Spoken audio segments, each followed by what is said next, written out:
Of the United States of America, and to the republic for which it stands, one nation, under God, indivisible, with liberty and justice for all. Thank you.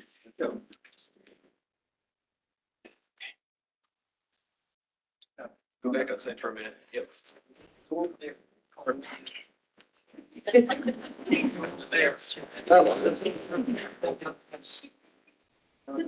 I'm cool.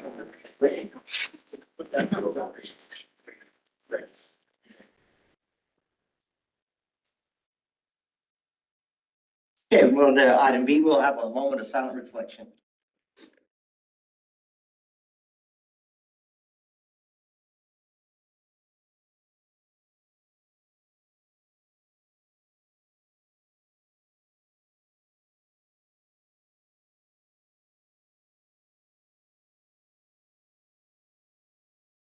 Thank you. Okay, we're on to item C, we got meetings of note.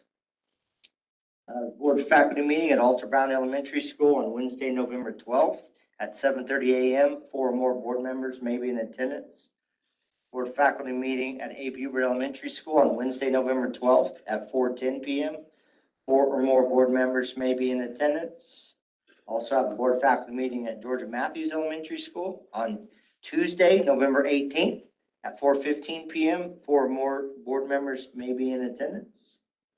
We have the Crystal Apple Award Banquet at the Clarion Inn Conference Center on Thursday, November 20th at 6:30 p.m., where 4 or more board members may also be in attendance. Have a board faculty meeting at Garfield Early Childhood Center on Wednesday, December 3rd at 7:30 a.m. 4 or more board members may be in attendance. And board faculty meeting at Jenny Wilson Elementary School on Wednesday, December 3rd at 4:10 p.m. 4 or more board members may be in attendance. Item D, the approval agenda with the following amendments. Item D1, add item F4A on the consent agenda. Other, the Board of Education is asked to consider and approve the memorandum of agreement by and between Garden City Public Schools, USD 457, and the Public Safety Answering Points. Mr. President, I move to approve the meeting agenda as amended. So moved and seconded. Is there any discussion? There is none. All in favor, raise your hand. Opposed, same sign. Motion carries. Okay, we'll move on to item E, delegations and public comments. I believe we have one. Rebecca Burnfin. And Rebecca, I'll just remind you, you've done it before, but you have 5 minutes and, okay, Thank you. go ahead. Thank you. Good evening, board members. My name is Rebecca Burnfin, and I want to take a minute to bring awareness to the district's work supporting students with dyslexia and structured literacy. An important topic for me personally. I was identified in 4th grade with characteristics of dyslexia and spent most of my upper elementary years doing Orton Gillingham based reading theory. That's a name for dyslexia students, so there's that. It was one of my primary interventions in the early 90s. Dyslexia is defined in your October board meeting. It affects students who process language. It's important to recognize that there's no normal brain. Every brain learns differently, and that's why it's super important to reflect that diversity. In 2015, the district began implementing supports aligned with the Kansas Reading Roadmap, guiding students from phonetic awareness to phonics and fluency and comprehension. All 5 schools applied, even though they said only 3 would be granted: Florence Wilson, Victor Nellis, Buffalo Jones, Gertrude Walker, and Abe Hubert. They were approved to work with the 99% program, building foundational supports and setting examples for district-wide expansion. Personally, I joined the program in 2016, and it has been a life-changing opportunity to support students in language acquisition and reading. In 2018, the district responded to the state's requirements of 2.5 days of dyslexia-focused professional development. USD 457 created a district-wide committee aligned to best practices. They refined the dyslexia screener. They shared identification supports with SAT teams that provided structures of students showing characteristics of dyslexia. Looking back in my inbox, which are true relics of the past, Instructional coaching staff at Bernadine Sitz led 7 PLCs in dyslexia as early as 2014. In 2020, the district implemented the Train the Trainers approach to ensure all elementary teachers receive structural literacy support. Our program, including after-school literacy supports, which today has been running for more than a decade. This has been largely due to grants currently under the 21st Century Grant. This work laid a foundation for district-wide journey with TNTP, which built on strong established practices at the elementary level. Why does it matter? The success we see today is built on the dedication of those teachers who went above and beyond. They stayed after school, working in the summers. They collaborated with in-school staff, as well as the state, to bring these opportunities to the students. They led efforts in buildings ahead of their time, real catalysts of change, ensuring access to structured literacy and dyslexia supports before our district and reading program was willing. Our district and building leaders have been proactive in evidence-based approaches to support students with characteristics of dyslexia. With expanding community involvement and after-school activities obviously remains important. The work has already been done and has had a measurable impact. Just 2 weeks ago at the After-School Leaders Conference at the Kansas Connection Conference, after-school leaders were provided PD and guidance to new after-school programming. During the conference, local leaders reflected on how USD 457 graduates who started with us in kindergarten and arrived to us as third graders, new to the country, not knowing a lick of English, we've kept in touch with these students, and they have now thrived in nursing, education, welding, business, living proof that these interventions work. Less than 50% of our schools have after-school opportunities with trained staff such as this here in USD 457. It's great that we need an area to expand and build upon, but also let's reflect on building's autonomy. We have to celebrate the work that's accomplished. We need to support the growth and recognize that educators who have already made this success possible. Are we perfect? Far from it. But as an educator, this is a sweet spot for me. Always willing to grow our impact, and I'd gladly take that big growth goal. At the same time, the district deserves a rightful applause for prioritizing the trainings and programs that addresses this issue already. So, thank you. Thank you, Rebecca.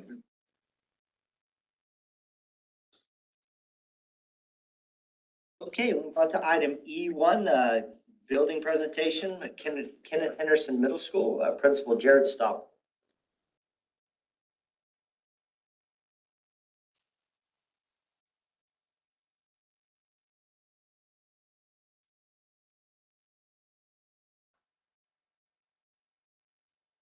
Well, good evening.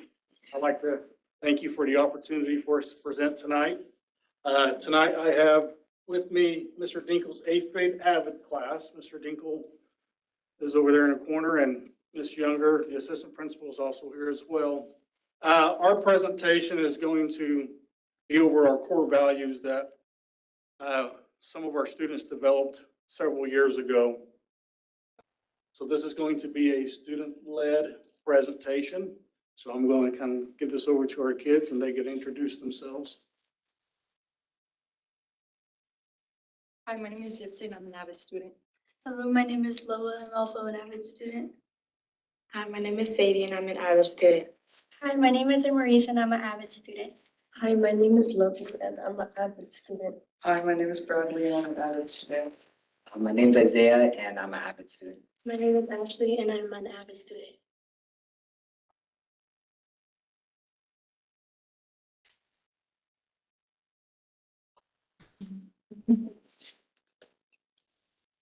Just like this now. So they came out with a video that we're going to watch, and they're going to kind of talk a little bit about the video, right?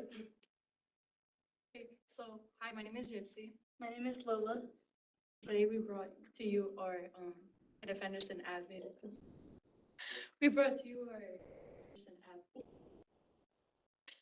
to you our core values.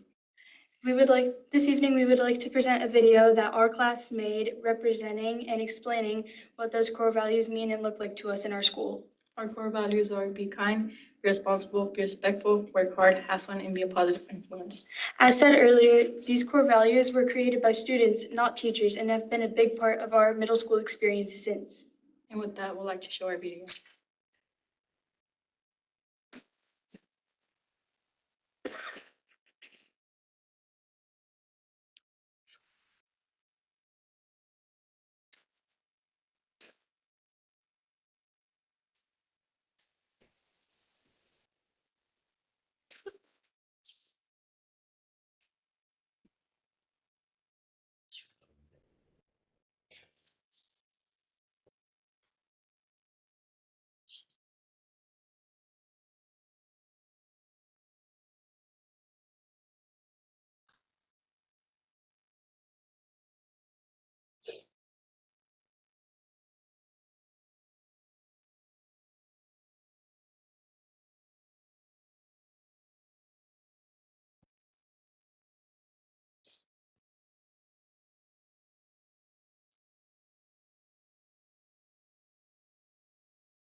With that, that is a video that we had presented for you. Any questions? How many total students are in at KH? In our class, there's 13, counting the seventh graders, we're not sure. Yeah, we have a seventh grade class, it'd be 13, 14, about 30 kids total. So these kids hear the core values every day. Used to be they'd hear it twice a day. And as a building administrator, when our kids develop their third full year of core values, it's made a tremendous impact on just having a set of beliefs and guiding practices where we kind of correct kids if they're misbehaving or give them positive influence. You know, one of the things we do with our core values is we try to recognize student leaders. And if you go to our Facebook page, I bet we've recognized this younger, hundreds and hundreds of kids. Every day. So, yeah, so I mean, we try to recognize kids for living our core values, and that's something we believe in developing leader. It starts with our.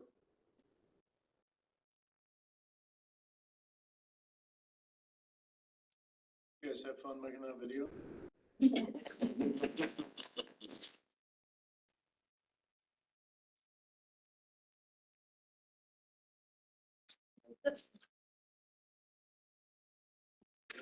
If you guys would like to get a picture with you, but come up here and here's some pins if you would like to take one. Let's get a picture.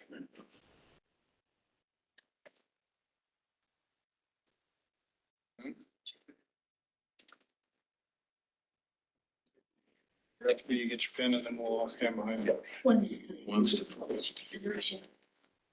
So kids in the front, kids move forward. First kind of.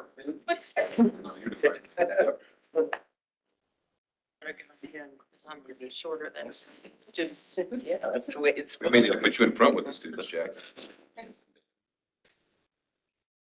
All right, ready? 1, 2, 3. 1, 2, 3. Thank you. Good job, guys. Good job, you very thank you. much. Good job.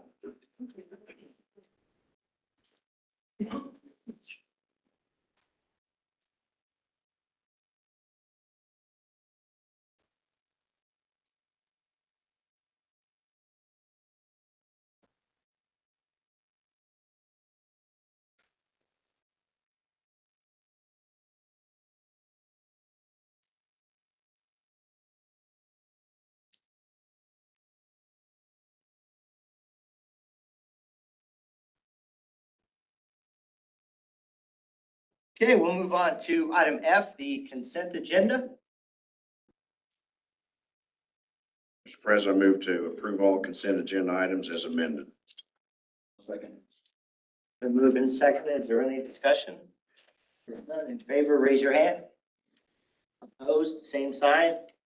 Motion carries.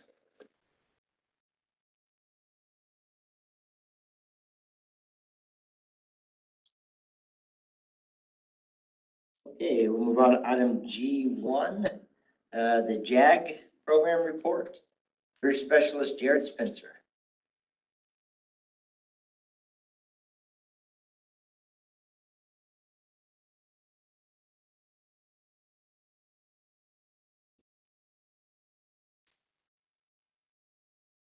Where's the PowerPoint, or did we get to that?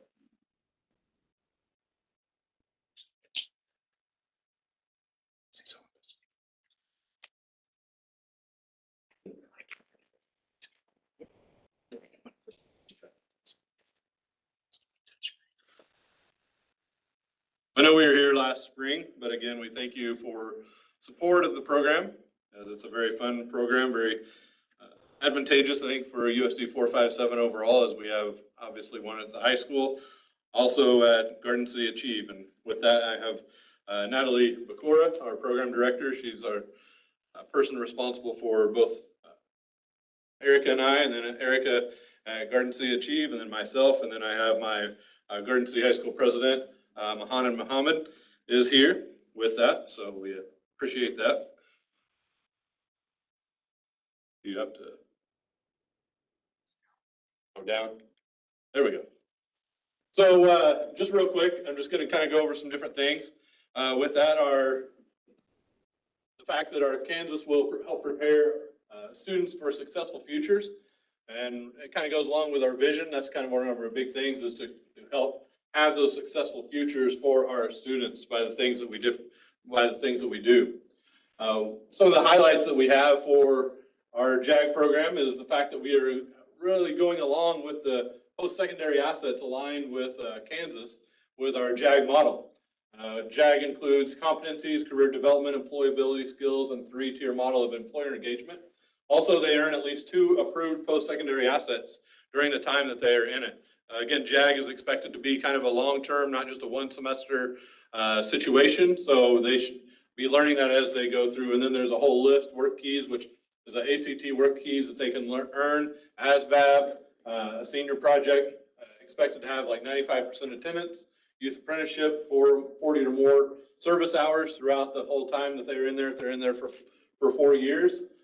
Client-centered projects, workplace learning, industry recognized certifications, 2 or more high school athletic or activities. We are considered a club, and so that is one of those types of things that are in there. State level career and technical student organization is that we have a career association with it, that they can be in leadership as they go through that. And so that's something that goes along with just our core values, and also with things that are a part of high school itself. Our vision, we have daily efforts that are aligned with the Kansas State Department of Education.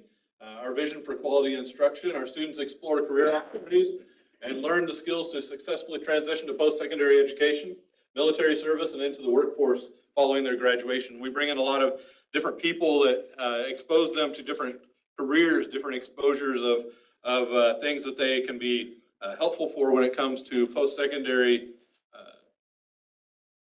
opportunities afterwards. And then continuing with that vision for quality instruction, some of the things that we do in our classrooms is project-based learning, trauma-informed care, resilience, employer engagement. That's known as the JAG advantage that we have within JAG as a whole. We also have deep student engagement and learning, as we provide a lot of students voice and choice in the classroom, give them opportunity for that, to develop leadership skills by competing in local, regional, state, and national events. That generally happens in the second part of the year. And then we also are data driven, because we are a grant related program. So JAG specialists engage in competency-based curriculum, and we regularly collect and analyze that data, and we'll go show you a little bit of data from that with our daily instruction within the classroom. Here's just a couple of pictures from the last year that we had. Up there, we go to JAG Day at the Capitol every year. That's one of the big things, because we are approved, or our funding is approved by the Senate, by the governor, and those kinds of areas of legislature. So we go and visit our senator's representative. Many of you know who this is, Mr. Bill Clifford, Senator Bill Clifford. And then this bottom left picture is when we go to the very, very, very top of the Capitol. There's over 200 steps to go all the way to the top. And we go up there and take a picture, and it's a good time. And then one of the other things, we're writing messages during finals week to encourage them as they go through their finals week with that. So we're competency-based curriculum, project-based learning, career exploration and planning. We look a lot at different careers depending on who is needed in our classroom. Employability skills, we do a lot of work-based learning opportunities. Student leadership, and a 12-month programming and follow-up, which is very unique to our program, is the fact that we will follow up with kids 12 months after they graduate. And so both Natalie and Erica and I are following up with our graduates, and so we are kind of their life coach for a year beyond the time that they are in our classroom.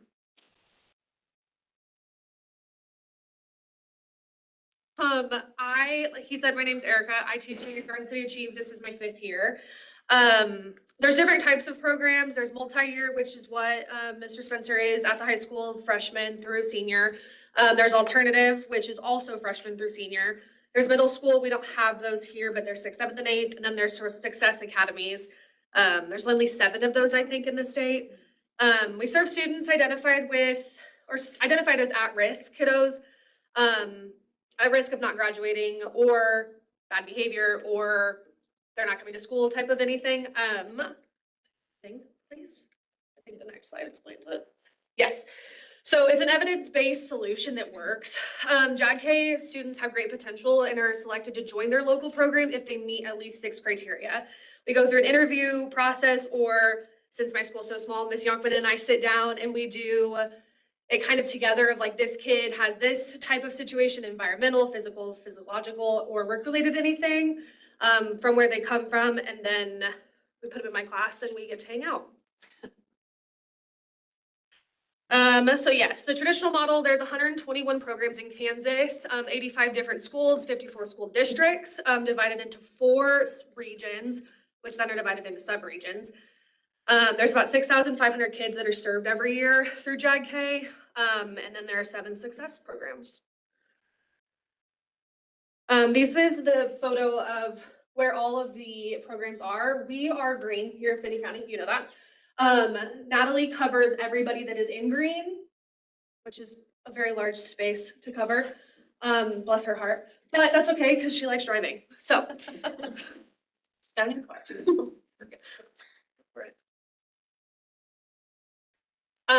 Some of the things that he had talked about earlier with the pictures that he showed, there were different events that we take our kiddos to. One thing that's really cool about my program specifically is our local initiation and installation ceremony. The high school and a lot of other programs do big ol' events that all of the kids are in one place. It's after school hours. They get their certificates, all the things. Since we do quarter school at Garden City Achieve, we have to do things differently. We record our ceremony and then we do it 4 different times every year. Each quarter, new kiddos get to be installed so that everybody gets the opportunity to be installed at my school. My kiddos like it because 1, they don't have to take off work, they don't have to come after school, and 2, everybody gets the chance to be involved. There is your Regional Leadership Development Conference, which we both just took kiddos to last month. We went up to Cloud County Community College for the day, and our kids got to attend breakout sessions, hang out with other kids from our region, and really just collaborate and learn new things to bring back into the classroom. JAG-K Day at the Capitol, he talked about that. We'll each take 4 kiddos in the spring. And then there's your local and regional career development conferences. Those are a competition-based event that we throw the kids into. Like me, they hate public speaking, and so we force them into it. We put them in a room of judges. They do better when they're talking to judges and they're not talking to me, but they do pretty well, and then they come out and they're like, I could have done this better, and it's really just an experience that I love getting to talk to them about afterwards. Another one of my favorite parts, if you will, about this job is the employer engagement requirements. I just like that we get to bring employers into our classrooms to get our kids to learn. I had Brookover come in and 2 of my kids got jobs. We go to the food bank once a month for community service hours, but also the director talks to my kids so much about what they're doing, and she's trying really hard to get them to come work for her, just to be a delivery driver because they don't have that. So it works really cool. We have to have 10 tier 1 and tier 2, which means, I think the next slide really explains it. So can you hit it? Yeah.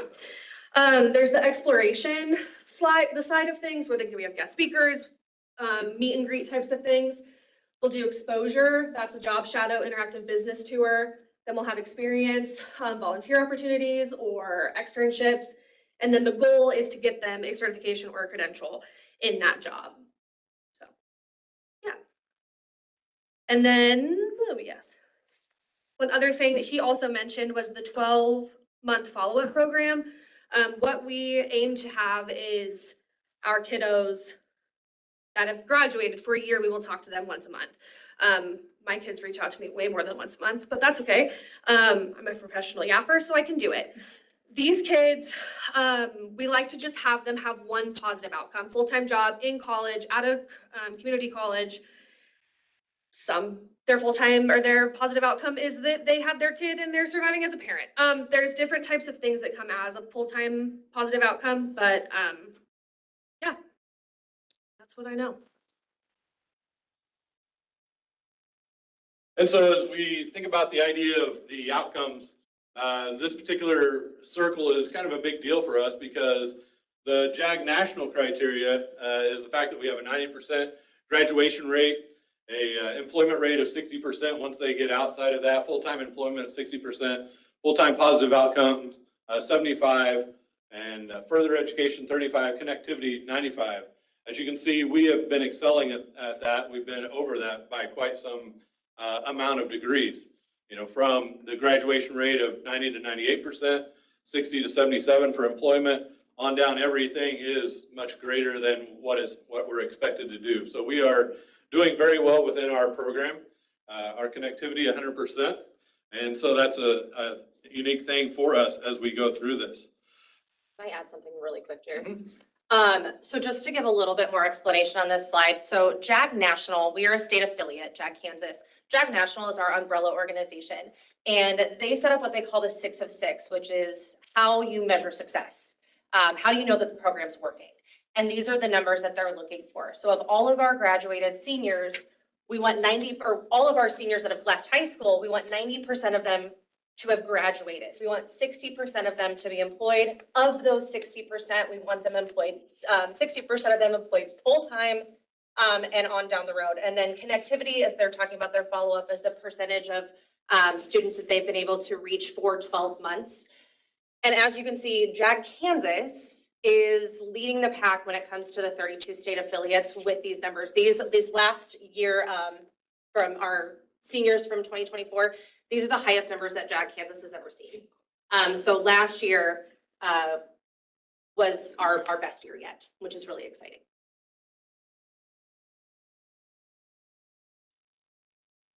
So we have, as far as our career association, local career association, where all students are members, and she talked about the I&I ceremony. We have the regional career, where we have 4 officers per region, going on to regional leadership development conference, which is where we went.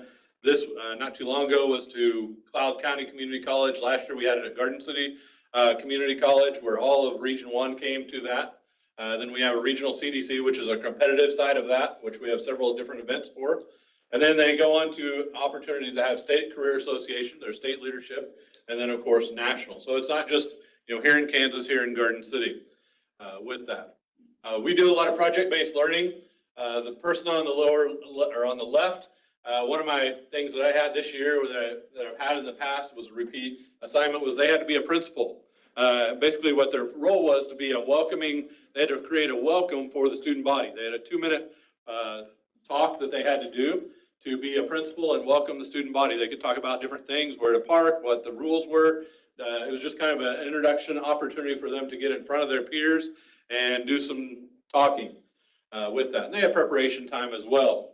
And then on the middle two are what some of you may be familiar with, the dot book. It's one of my favorite books because basically it's the idea of it starts with a dot and then it goes out from there. It's a lot of encouragement with that, from the idea of a person who doesn't know they can draw, and then they just start with a dot. It goes out from there, as I said, but then we make circles, aka dots, and they put different encouraging messages on them that they choose, and then we put them around the school. So they're basically encouraging. It's a public situation that they can be able to encourage the rest of the student body as they go through. And then on the right is a financial literacy game called Heads Up, where basically they kind of roll some common coins, and then they have to count just the coins that are heads up, and they go to 5, and they go to $5. They go in teams, and so it helps them to add change, because we know that sometimes, as the experience that I've had, like at say like Sonic or something, where you don't have it automatically, sometimes you give them. I always give the example of like $23.69, and then I give them, or the quote, the amount is $18.69. I give them $23.69. I give them 20 and 3 threes, and they give me the 3 threes back and say, no, this will cover it. And I'm like, no, just put it in there and let me have it. So the idea of being able to help them have some financial literacy with the concept of going through the idea of understanding money as well. Go ahead. So as he said, my name's Natalie. I'm the program director out here in Western Kansas for JAG-K. So I oversee all of the programs out here in far Western Kansas, from Goodland all the way down to Ulysses and all the way over to Dodge City. And so we have talked a little bit here about what JAG is, what we do, and I get to talk to you guys about where we're going, which is very exciting. So we have been working with JMG, which is Jobs for Maine's Graduates, and Gen Us, which is another educational organization. We've been partnering with them to create a new JAG model. We have been piloting this new micro-credential model in the Wichita and Augusta school districts currently, and then in 2026, next year, we are going to implement it statewide. We are going to be the first state in the country that is implementing this in a JAG, in JAG classrooms statewide. So JAG Kansas has always been one of the top affiliates in the country, and this is no different. We are once again leading the pack. And so to kind of give you guys an idea of what this is going to look like, it is evidence-based learning. Just go to the next slide for me. So this is kind of what our micro-credential new model is going to look like. We have job and career ready credential. There's about, I think, 9 or 10 different credentials. We're really focusing on job and career ready, pathway navigation, and of course, financial literacy for the next year. And it's kind of a tiered program. So how this is going to work is there's these skills down here. So let's take job attainment micro-credential. In order to earn this micro-credential, our students have to show evidence of these skills: cover letter, mock interview, job application, resume. And what they're gonna have to do is they're gonna have to submit evidence to their specialist that they understand and have mastered that skill. Then, probably monthly, maybe every 6 weeks, we're still kind of figuring that out, our specialists are gonna meet together and do rubric calibration. And so they're gonna meet as a team and say, hey, did this student show mastery of this skill? We all agree, we're all holding our students to that same high standard. They will earn that skill. Once they've earned all of the skills, they will attain a micro-credential. Once they get all of their micro-credentials, they will earn that job and career ready credential. It is awarded as a digital badge. It is something that they can display on their LinkedIn, that they can put on their resumes, and it is evidence of learning that they can show those future employers why they stand out from other potential employees applying for the same jobs. And so, like I said, we're gonna be the first state to implement this across all of our JAG programs statewide, and we are really, really excited to once again be leading the pack for JAG across the country. What type of questions do you guys have for us? We kind of buzzed through that a little bit fast. Your 6x6, the numbers for FY25, that's very impressive. What do you attribute those? What are you doing? I'm sorry, say that one more time. Your FY25. Yes. The number six of six. 6. Those are impressive. Yes. What do you attribute those to? Why are you so successful? You can pat each other on the back. Good job. Right. Yeah, absolutely. I will let them, because these guys are the ones that do the follow-up with those students. These guys are the ones that are going to be that free life coach and cheerleader for a year. So I'll let you guys talk about, you love follow-up. Follow-up's my favorite part of this job, So, which yeah. was crazy because I should love being in the classroom, but I really love that year that I get to like hang out with adults, if you will, after they're out of high school. They're also still kind of figuring it out, and they're little birds that don't know how to fly. My kids are special to me, but also what I do specifically with them is we do monthly check-ins, like they said we have to. That you get to. But my kids, they'll call me when they need anything throughout the day. I've been numerous times the person's reference like what are those called? A reference. A reference. Yeah. Sorry, losing my brain because it's not scripted. I'm their reference person. I'm their top person. All my kids have my number. All my kids have their emails. I'm filling out references left and right for those kids. They know they can count on me to do it, and they know that I'm going to do a good job of it. Also, I'm a huge advocate for going to school, going to trade school, getting some sort of credential, because if you don't have that, you're not necessarily not going to do well. But like if you have anything in your back pocket, even if it's the smallest of anythings, I just feel like they're going to be a little bit more successful. So I really push education, and even like trade schools. 10 out of 10 recommend trade schools at this point. I would say for me is just developing relationships with the kids, both in and during and then afterwards. One of the things, the reason I put this particular one on there as a picture was this kid was known to be I didn't get a face picture because I was doing the video board for graduation, so I was a little far away. But he hardly talked at all, and throughout coming into the program. And so whenever I would get a little bit of an email about, like, to several teachers from Mrs. Hamlin, a counselor, be like, how's Matthias doing? And I would tell her different things, and she would be like, OMG, you know, he is doing that with you. He has not done that with any other teacher in 4 years. Little things like that. And if you saw on the other thing, he went to the Capitol with us. He went on that trip with us. He was able to shake hands with senators and representatives. And it was just something that, you know, through that development of that time of his senior year, it was something he had never done, and he probably would never do that with that. So it was a really fun thing to be able to develop that, because I just saw him in the classroom for the first time in senior year, and as far as a relationship goes, I did see him his junior year, and I did point out, because I won't go into that story, but I handpicked him to be in my class, not knowing who he was, what his personality was like. But he, you know, not only graduated, he hasn't got into getting a job or going to school yet. He's very unmotivated, but I'm working on that as well through our follow-up, and that's one of the things that we are able to do. He does communicate with me on a regular basis to try to do that. So it's one of those things that it is a goal of mine to get him either in school or having a job with that. But it was one fun process to see him through the year. You know, as we talk about our different barriers that we have, you know, JAG is not that class, or you're not in that class. It can be any person. You can have a 4.0 to a 0.07 kind of a situation. So you can have all kinds of different kids and backgrounds within JAG, but they are able to excel and work with different kids throughout their time to be able to have a successful future, especially if they stay in it for many years. And I would also mention too, they kind of briefly touched on Success Academy, and just to kind of give you guys an idea of what that is our specialists that work with foster care youth and also justice involved youth. We do have programs at KJCC. And sometimes in those environments, their JAG specialist is the only supportive adult that they have. And they're actually holding a graduation ceremony next week for some of those students in KJCC. Which is also really impressive, and also contributes to some of those numbers of, hey, they have, for the first time maybe in their lives, they have somebody in their corner. So. Well, good job. I'm looking forward to next year. It's gonna be hard to improve on some of these. I would like to see us in the middle school, to be quite honest. We just added Kepley Middle School in Ulysses. We have Great Bend has 2 programs at the high school and also a middle school.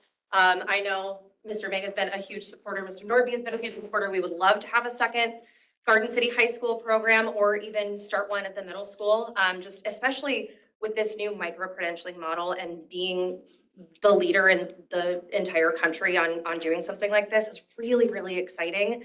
And a really, really cool opportunity for our students to actually have something to physically show, like, to an employer, like, hey, I earned this digital badge. It is verified on my LinkedIn. This shows that I already know these skills, and I'm, you know, setting myself apart from other potential employees that you're looking at. So, any other questions? What was your name again? Natalie. Oh, I'm so sorry. Muhammad. Can you speak a little bit about the program? Tell us a little, how long have you been in the program and how it's impacted you? This is my first year, and I think it's a good program because I learned a lot, financial literacy, about graduation and how it's important. Yeah, a lot. He's our president too. Yeah. He's learning leadership as well. And doing a good job. Thank you. Did you have a question? Well, I just want to say, first off, I think what you guys are doing are great, and I think the program's great. Roughly how many kids in Garden City are in JAG or? I have actually over 100%. I'm at 61, and our expectation is 60 for this semester. Yeah, so we do smaller class sizes and only 3 to 4 periods because we are a nonprofit, and we do have a lot of data that we have to report. They have follow-up to do, they have employer engagements to do, they have community service to plan. So we like to keep our classes a little bit smaller so our specialists can have some more individualized instruction. So typically a roster is going to be 60 is kind of where our maximum is. So they're quite a bit smaller. I only have, at the alternative, there's only 100 kiddos in our school, and I only have 23 right now on my roster. I'm supposed to have 45, but we have a lot of great other electives that kids get to take, and so it's really hard to fight that battle. But and also with your rotating quarter school, you guys, with a yeah, quarter it's school, a lot. They We have always. 23 great kids. Yes, and with Garden City Achieve, it is a little bit different because you do have students that are graduating every quarter and coming into the school at different times. Yeah. And so she will start out with, 20 to 25 and could be 40 to 45 at the end of the year, just kind of depending on what their schedules look like with that alternative kind of 2-year quarter school, so. And I have one follow-up question. So the data on the 6-for-6, that's for the whole state of Kansas, is that correct? How does Garden City compare to that data? Both of these amazing specialists earned the 6 of 6 award this year, which means that their programs individually met all of those expectations. So we met, you can meet it as a program, which they both did. You can meet it as a region, which we did, and then you can meet it as a state, which we did. So very, very impressive of these guys. Yes. Like my graduation rate since I've started has been 100%. Same. Where does the funding come from? So a lot of it does come from the DCF and the State General Fund. We've been really, really lucky that we've had bipartisan support our entire 12 years. So obviously Governor Kelly is a big supporter of us. If any of you were at the budget tour that she did, she shouted us out, which was really cool. And then, the governor before that on the other side of the aisle, also a huge supporter of JAG. So that is probably the majority, small majority. And then the rest of it is going to be from grants and from private donors. So we do have grants from Honeywell, American Implement, even like Taco Bell. We get quite a few different sources. Say thank you. My son is in the program. You know that. And so he's doing great. He's learned a lot of things and enjoying his time there. So thank you for your behind the scenes work and all the things you guys are doing. So. Thank you guys for your support. And like I said, we hope to grow the program here in Garden City. So. Thank you. Thank you.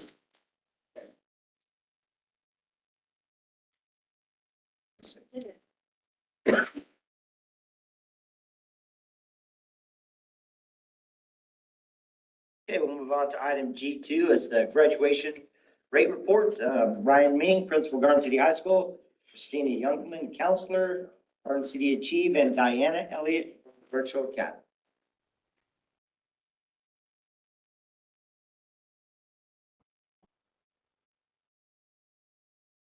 Okay, I'm actually going to get the presentation started and then they're going to present their data for their buildings.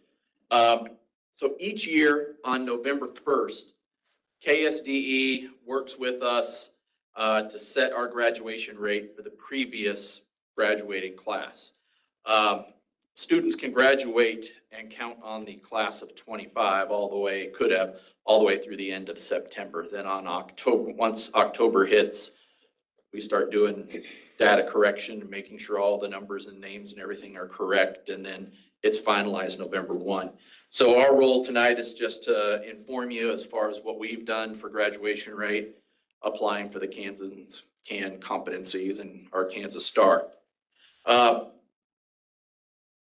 So our goal in USD 457 is to produce graduates who are prepared for post-secondary success, civically engaged, lifelong learners. And it takes the efforts of an entire district to get here. So, and I'll say that again through the presentation. Our admin and our folks who are in charge of the buildings are going to be here going through the numbers, but this whole journey starts pre-K. And what happens at these buildings is really just built on the foundations that are set from those places. The formula hasn't changed. It's not something we come up with. It's part of state and federal law. The formula for this year is the number of 2025 graduates, all the cohorts members getting a regular high school diploma by September 30th of this year, divided by the number of first-time ninth graders in the fall of 2021, add in the transfers in and take out the kids who transfer out for the next 4 years. It's an exact formula.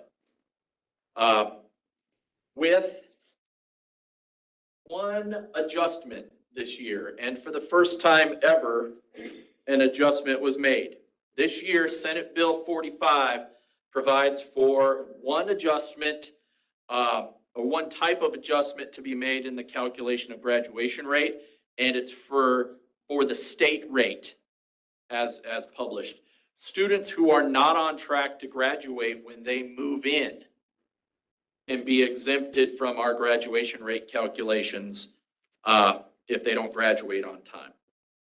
And that is part of the open enrollment that we've had in Kansas for the last couple of years. A number of districts have had kids bouncing back and forth, especially if you're around Wichita.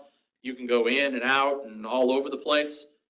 And then someone, if you have a lot of mobility, and well, we do have a lot of mobility, someone's left holding the bag at the end if a kid bounces all over the place and doesn't make adequate progress.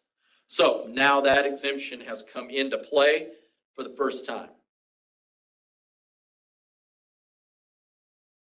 All right, so the state actually publishes every year two graduation rates, a 4-year rate and a 5-year rate. For those kids that don't quite make it in 4 years, they also publish a 5-year rate. They also, for the first time this year, publish a state graduation rate and a federal rate. The state rate is what is used for all of our accountability, and that's the rate that I'm going to present to you tonight to be consistent. The state rate would include kids that were exempted by what I just discussed in the previous slide. There's no exemption on a federal graduation rate. It is what it is.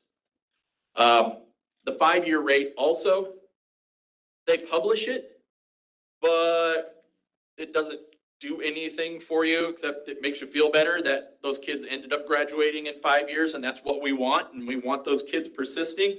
But you can't use that rate for any reporting or anything else. It's just, it's there.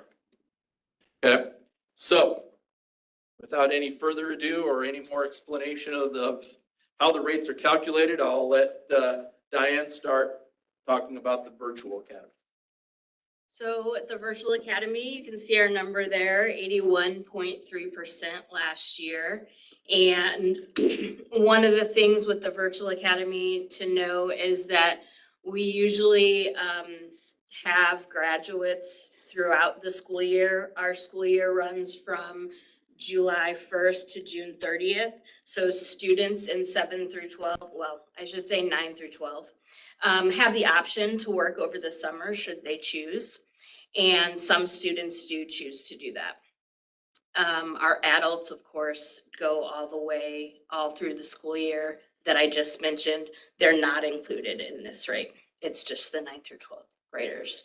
And so if you want to go to the next slide, you can see our last few years. The Virtual Academy was split out from, I don't remember who they were. It was part of Achieve. Part of Achieve. A couple, 3 years ago, 4 years ago. So that's why you see the rate starting in 2022 as separate. Okay. So the positives and the challenges kind of go together for the Virtual Academy.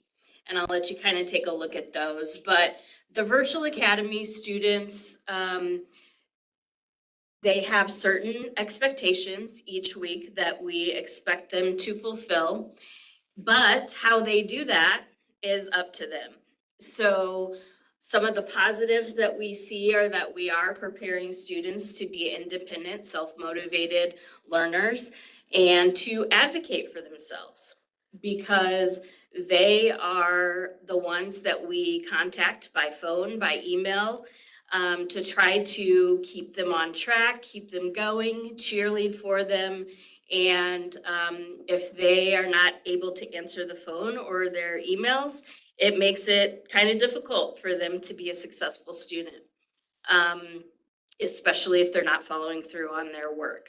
So the converse of that is that we are constantly being a partner with families as well, because we want to make sure that we are providing that strong opportunity for us all to work together to make that student successful in a place where they're not constantly being seen by us. And so we have really great relationships with our students and our parents, our families. We're doing some visioning work right now, and the things that students are talking to us about are flexibility. The parents are talking to us about safety, the mental health concerns that a lot of students have.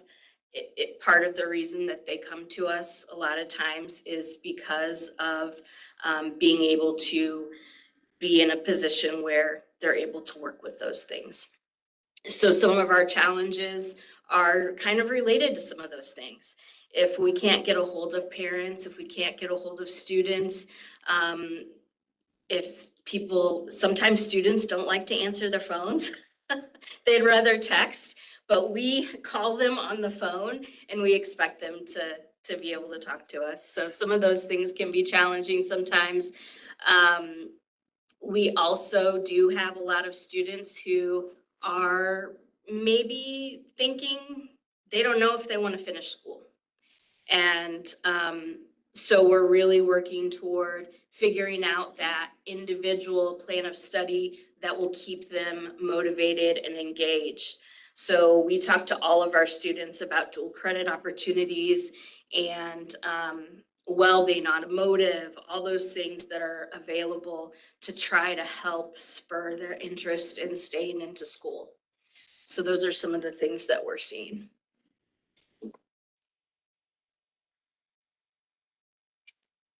Okay, good evening. I'm Christina Yonkman. I'm the counselor at Achieve. And so I'm going to share with you tonight our success rate, 90.4%. We had 47 out of 52 graduating seniors. And so we were really excited. The new formula was just amazing to help there. You can see we have had a steady increase since 2018, but a couple of dips there, but this has been the highest rate since 2018. It was exciting to see. And then as far as our positives and challenges, we have added a lot of different things at Achieve as far as helping with our at-risk. And so we've added our Leader in Me character education, which has been a huge impact to our building. You can see it's very obvious as you walk in the building. You can just see that we're a Leader in Me school. Our kids take great pride in that. We've added several staff members. We have an on-site behavioral specialist, a school psych. We have our mindfulness student program through Compass, and we are fortunate to have Compass right there in our building. And so that has been a great benefit for us. We've added an instructional coach, and we're excited to have one in our building all the time now. And we've added a full-time art teacher and a reading interventionist. And so those have all been positive additions to our building to help reach this graduation rate. The other thing is, if you come in our building, you're going to see a lot of activity going on and a lot of different moving parts, but we are very unified, and our Achieve students, high school students, work with our Strive and our TEP K through 12 students. And so that I feel like is also a part of our graduation culture, because we get a lot. I think this last year we had 5 or more that were at one time in the TEP and they graduated. So it's kind of a unified building. We just all work together. And then I have to shout out our staff here. They are always willing to work with our students. You know, just getting our kids in the building sometimes is a chore, but they meet them where they need, and they understand their past trauma, and they're very willing to help meet with their needs. Now the challenges, some of them actually kind of cross over there, but we do have a lot of mental health needs. And again, like I mentioned, you have the Compass in our building. Home environment, we have very supportive parents, but at the same time, we have some inconsistency there. Like I said, getting the students to attend is a big deal in our building. And so a lot of our students take their younger siblings to school, so they're late getting into school. Self-esteem has been a big challenge, and I feel like between our staff and our mindfulness student program, that has also been a benefit. We've increased that. And then attendance, and this is one of our goals, is working on that chronic attendance, because attendance is a huge factor. And I would love to see how our graduation rate could even be better if our attendance rate could increase. So that's where we're at. Okay, Garden City High School. We are really excited. Mr. Nordby kind of hit a walk-off home run and walked away. We're really excited about where our graduation rate is. At this point in time, it just blew me away when we saw the data. And correct me if I'm wrong, I don't think that we had any with the new state rule where you can exempt kids out. So this is all our students in that cohort. Again, I could talk for an hour because this is really, really complicated stuff, but we'll hit some of the highlights. 480 out of 499. I mean, we're really, really, really excited and really proud about that. And, Mr. Nordby kind of talked about how this is truly, like, we are up here speaking about this, but I agree that it did start back, in pre-K, and for sure, it's a team effort when we get them to Garden City High School. All staff, all certified staff play a very important role. This graph is trending in the right direction, but I want, and I apologize that you guys don't have some of these numbers, but I do want to throw them out anyway. As you look at that graph, of course, that's kind of the growth that we like to see. But if you were to look on this side of the graph, going back a decade or so, that's when it's really exciting. If you go back pre-2015 or 2012, I guess, before we moved into the new building, you would see numbers below 80, even below 70 in the 60s as far as our Garden City High School graduation rate goes. So we are very excited. Just for reference, the class of 2012, the last class that graduated from the old campus, graduation rate 79.6%, and we're now at 96.2. Some of our big subgroups, our biggest ethnic subgroup, the Hispanic males and females, were both in the 70s. And our free and reduced population was in the low 70s graduation rate. And our students with disabilities, IEPs, were in the 70s. Currently, with this last graduating class, 2025, our Hispanic males are right with our white males in the 94% range. Actually, the Hispanic males were at 94.6%, and the white males were at 94.2%. So we have completely closed that gap. Hispanic females are at 98.8% graduation rate. They were in the 70s back from class of 2012. In our free and reduced numbers, free and reduced graduation rate, 94.8%. That's up. The 2012 number was 72.7%. And the last one, really exciting, our students with disabilities, 100% graduated in that cohort last year, part of that 499 students. For reference, that cohort, the 2025 cohort, 499 students, that's our fourth largest in the last 17 years. So our enrollment's not declining. We still have a lot of, well, it's declined a little bit, but we still have our hands full for sure. So that's exciting stuff. We love the way that's trended, but I wanted to point out if we went this way, it would be way down here. So we're really proud of that. Some positives, I won't go down the list one by one. Successes, we'll kind of group systemic flexibility and removal of barriers. I feel like in the last decade for sure, but maybe even more in the last 5 years, we've gotten really creative with scheduling and being real flexible with that, meeting the students where they are. More 0-hour offerings, more night school offerings, more classes that they can take on their own time on the weekends or in the evenings. We've also gotten really flexible with credit recovery. We have that happening during the school day. We have it happening after school.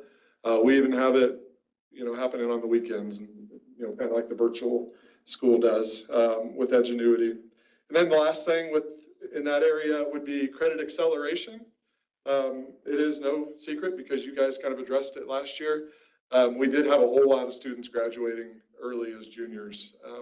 And I feel like that's probably contributed a little bit to our higher graduation rate. You know, they're able to get out on their time before life happens, and some might set them back that senior year. So I think that that's probably a factor there.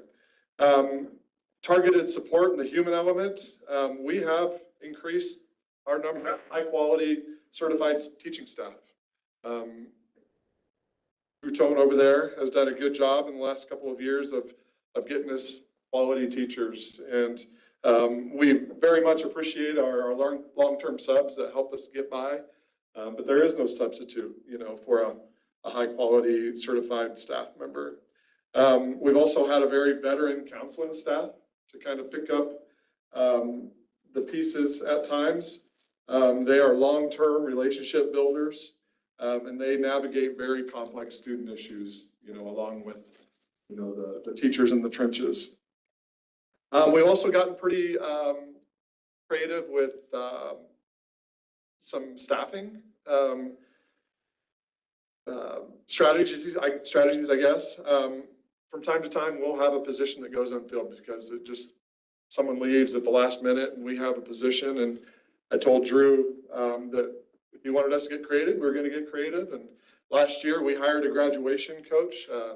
She was a retired teacher and she wanted to come back and work part-time. And so some of the kids that were kind of in crisis and in danger of not graduating, she was able to sit down and provide the support they needed to get over the hump.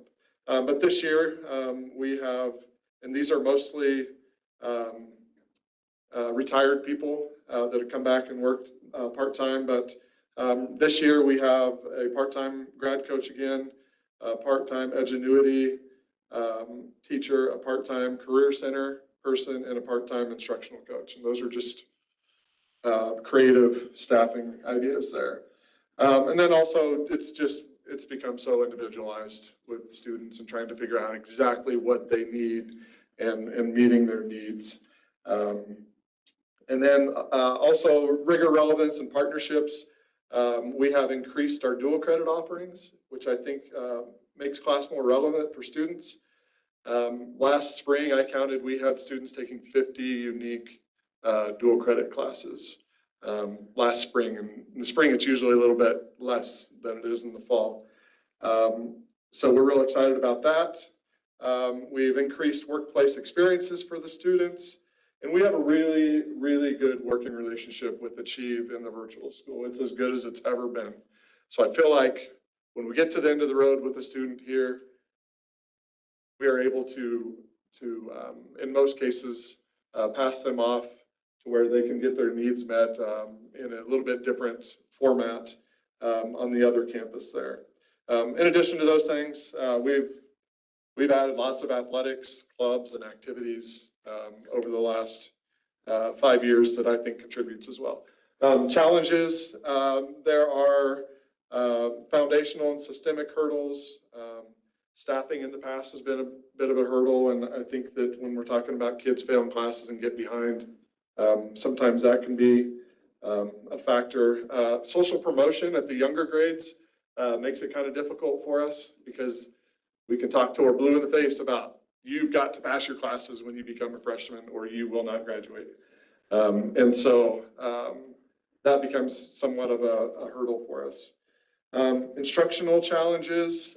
We have students that come in and they don't know the language, and that's really hard when you got to get them through it in 4 years. And they might come, you know, junior, senior year, and we have to figure out a way.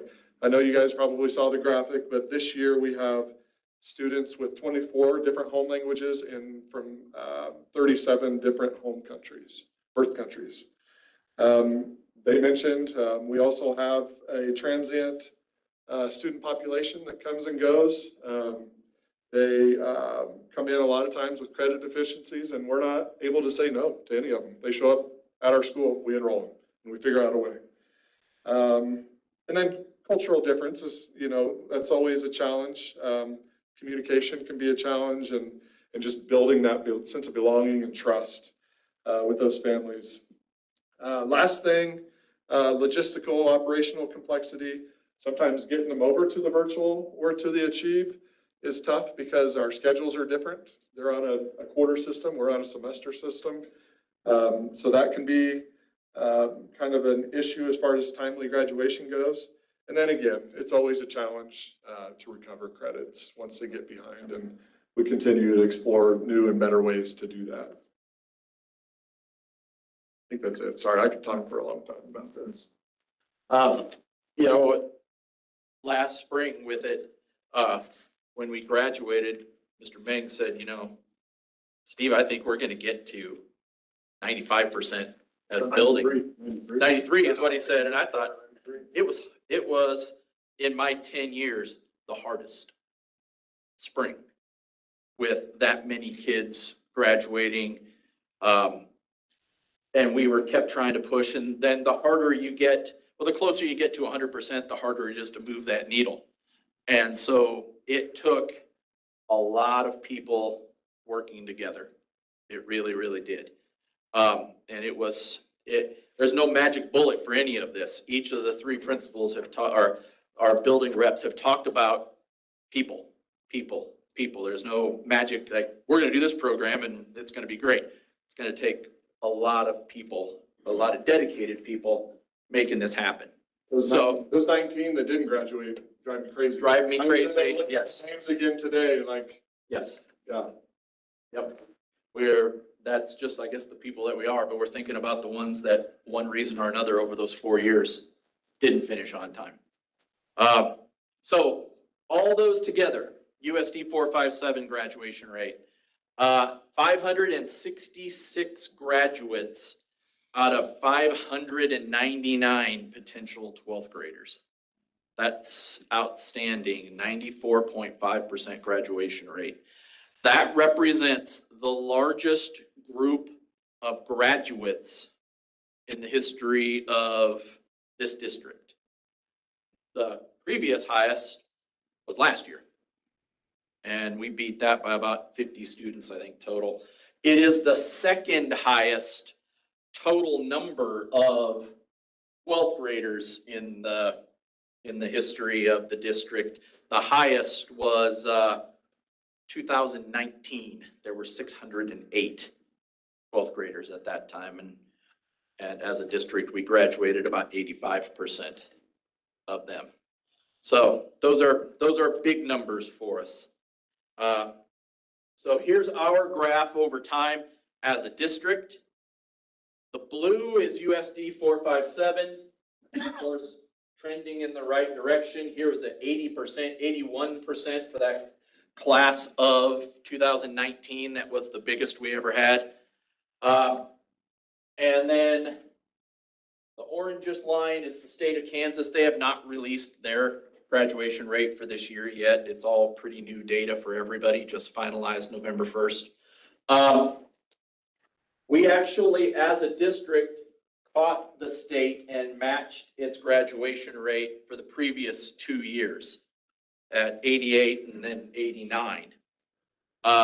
So as a district, we received the graduation rate star for the last couple of years towards our accreditation. And I would say with what happened this last year, we ought to get our third star in a row. Now the difficult work comes in that we've got to try to do it again, Mr. Mink.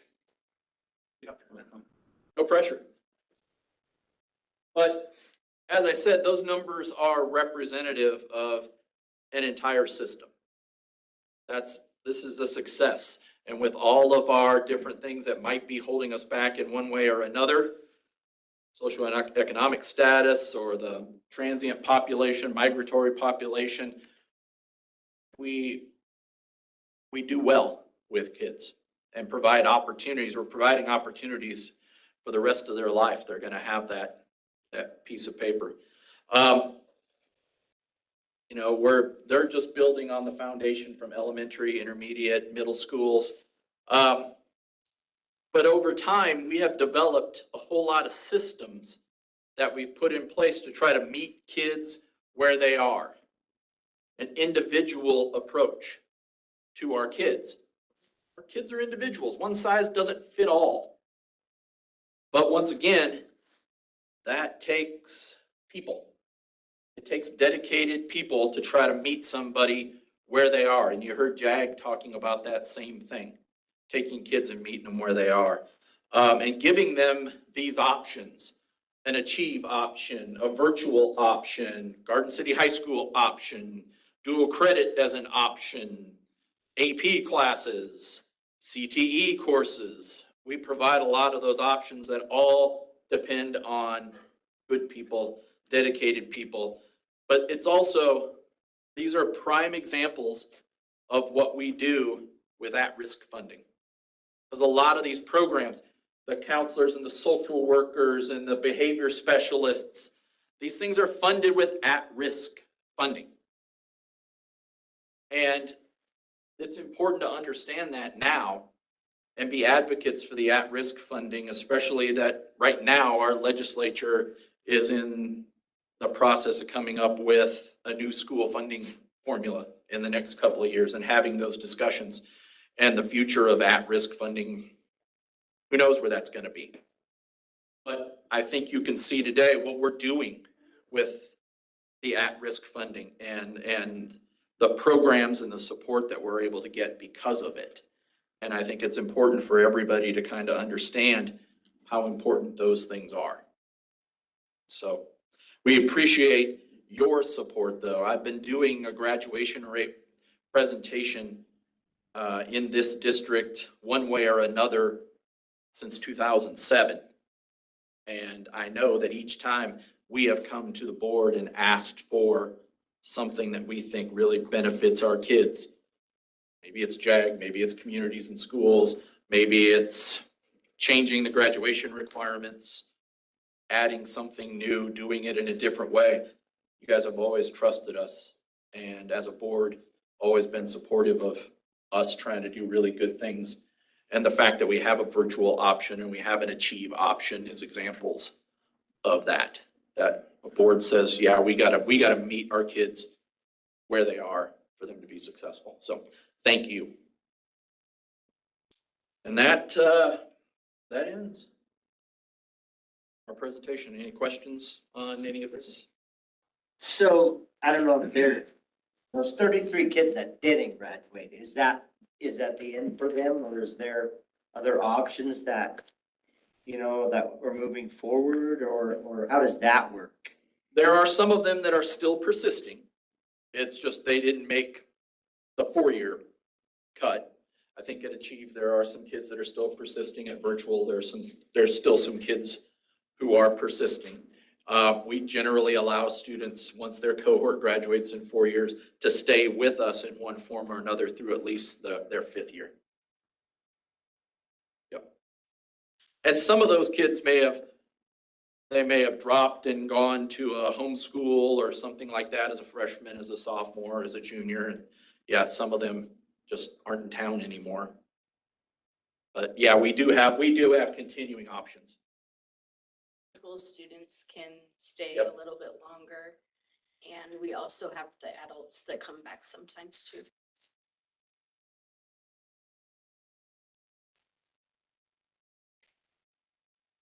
I remember the rates that you were talking about, reading in the Garden State Telegram back in 2010, 2011, 2012. I'm like, oh my. 2000? Yeah. 58% was the district graduation rate, 35% was our Hispanic graduation rate. And now it's 95%. Come a long ways. A long ways. But it truly takes a village. Yeah. Do you by chance happen to figure out the graduation rate without the new adjustment to see? The graduation without the new adjustment for the district is 94.5 instead of 96.2 for the high school. I think it's 93 for the district as a whole. It was still an increase. Yes. Yeah. I think there were 5 or 6 kids that achieved that we were able to pull out because they came in credit deficient. Nobody at the high school, but I think at Achieve, there were a few, and it helped Achieve get to where they were. But as a district, those 5 or 6 kids was a % or 2. Yep. And this is for all 3 of you, or 4 of you. I guess, you have the strengths Yeah, no, I can't get it. Oh, yeah, it's my touchscreen. Gosh dang it. Uh, The positives and the challenges. Yeah. Are there any of the things that stand out, you know, two or three things that really stand out that have made a big difference in these rates going up? I mean, I understand that there's a lot of variables here that probably have made the difference, but are there any things in particular that really to you have stood out that have made a big difference from the, especially from the old high school to the new high school? I guess I wouldn't go that far back, but I was really looking at this data again today. What really steps out or stands out to me is, I'm going to mention the COVID shutdown. So the COVID shutdown was the class of 2020. And then when we came back for that next year, it was a mess. We had students in person fully, we had students remotely fully, and we had students hybrid, kind of a mix. And that freshman class that came in the 2020, 2021 school year that was a mess, there were 100 of them that didn't have enough credits to be sophomores. In a normal year, that would be 20 tops. And so I think that to get in, those kids were the 92.6% graduation rate last year. So I think that in dealing with that class or the kids during that span of time, we got so hyper-focused on, you know, what this individual kid needs to get to that number. Now, those kids are all gone, and we still have those same practices in place. Whether it be, again, like just all of these more relevant offerings that they have, dual credit and otherwise. Also, you know, the credit acceleration, some of the credit recovery, we've gotten really good at those things.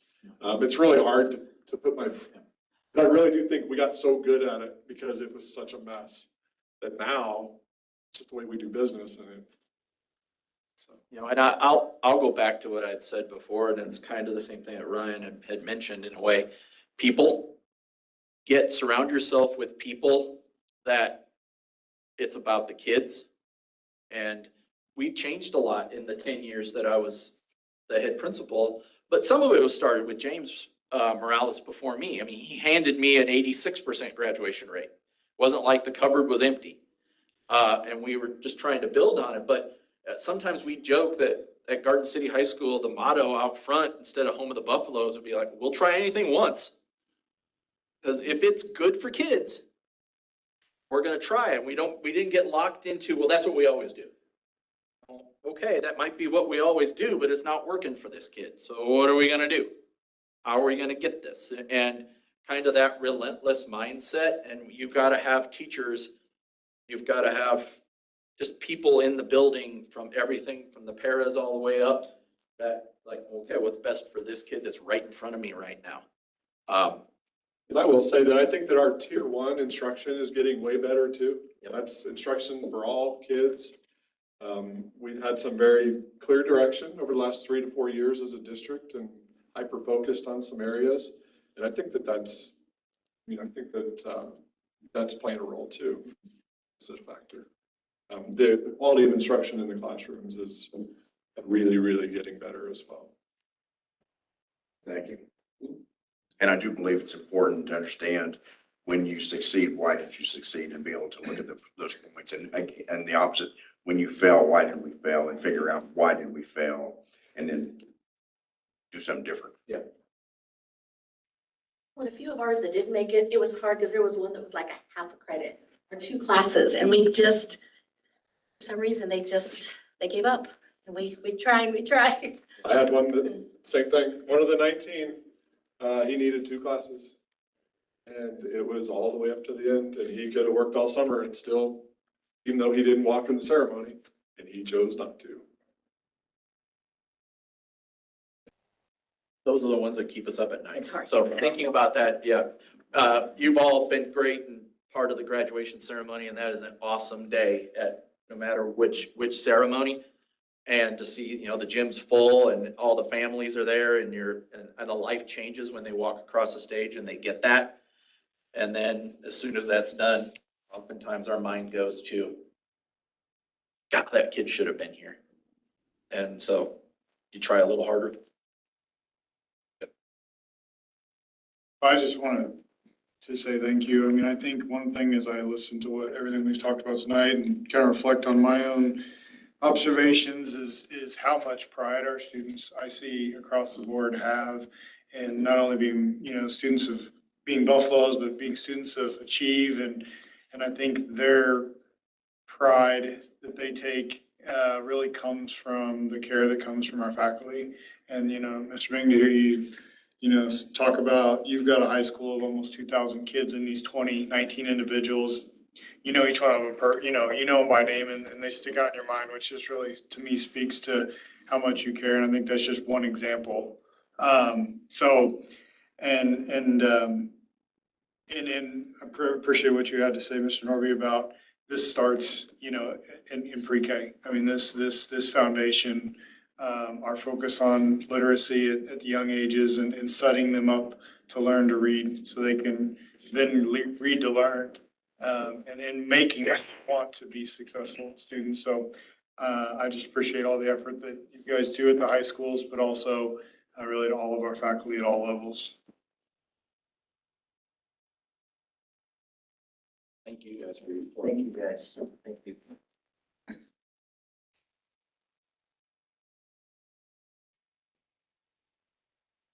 Okay, item G3, budget update, Chief Financial Officer Jessica Nolan. Better have good news like they did. I know, that's Yeah. a lot of pressure and, Don't break my bubble right now. and I know Brandon's waiting on me, so that's pressure too. So a lot of the time that I'm up here, it's always talking about expenditures and asking money. So I kind of thought for this quarter's update, I would take more of a look at the money coming in and kind of give you guys an overview of the legal max. And the legal max is just a document that the state gives us that tells us how much we can legally spend out of the general fund and LOB funds. Everything starts with the Form 150. That's in the budget documents that I present in the late summer. And that's always an inflated amount because we want to be able to have the authority to spend without having to republish. So step one is the Form 150, and then step two is the SO 66 report. And that report just got done, and so all of the figures that I'm going to go over are based on the SO 66. And then the final straw is when the state comes in and audits us, and that's actually set for January this year. So I requested an earlier audit just to have our funding. So those three things set our budget and get trickled down until the final audit in January. So the enrollment is the first figure used in the calculation of the legal max, but this is without pre-K at risk or virtual. Those numbers get added back in later, and you'll see how that works out. But KSDE does allow districts to use either the current year or the prior year.